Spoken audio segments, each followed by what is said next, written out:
নমস্কার। কবিতা নগর লক্ষ্মী, কবি রবীন্দ্রনাথ ঠাকুর। দুর্ভিক্ষ শ্রাবস্তি পুড়ে যাবে, জাগিয়া উঠিল হাহারবে। বুদ্ধ নিজ ভক্তগণে শুধালেন জনে জনে। ক্ষুদিতেরে অন্নদান সেবা, তোমরা লইবে বল কেবা। শুনি রত্নাকর শেঠ করিয়া রহিল মাথা হেঁট।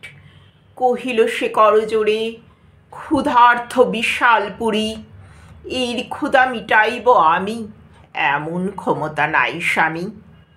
কহিল সামন্ত জয়সেন, যে আদেশ প্রভু করিছেন, তাহা লইতাম শিরে।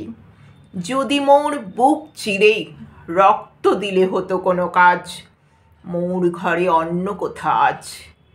নিঃশ্বাসিয়া কহে ধর্মপাল, কি কব এমন দগ্ধ ভাল। আমার সোনার ক্ষেত শুষেছি আজন্মা পেত। রাজকর জোগানো কঠিন, হয়েছি অক্ষম দিনহীন। রহে সবে মুখোমুখি চাহি, কাহারও কিছু উত্তর নাহি। নির্বাক সে সভাঘরে, ব্যথিত নগরী পরে।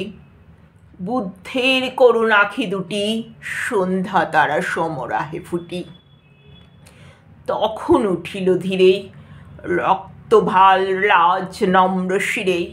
অনাথ পিণ্ডোৎসুতা, বেদনায় অশ্রুপুলতা। বুদ্ধের চরণ লুয়ে মধুকণ্ঠে কহিল বিনয়ে, ভিক্ষুণীর অধম সুপ্রিয়া, তব আজ্ঞা রহিল বহিয়া। কাঁদে যারা খাদ্যহারা, আমার সন্তান তারা।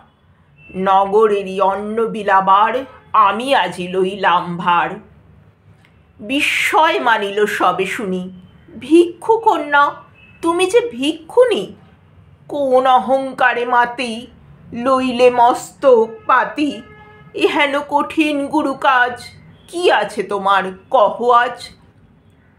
কহিল সে নমি সবা কাছে, শুধু এই ভিক্ষা পাত্র আছে। আমি দীনহীন মেয়ে, অক্ষম সবার চেয়ে।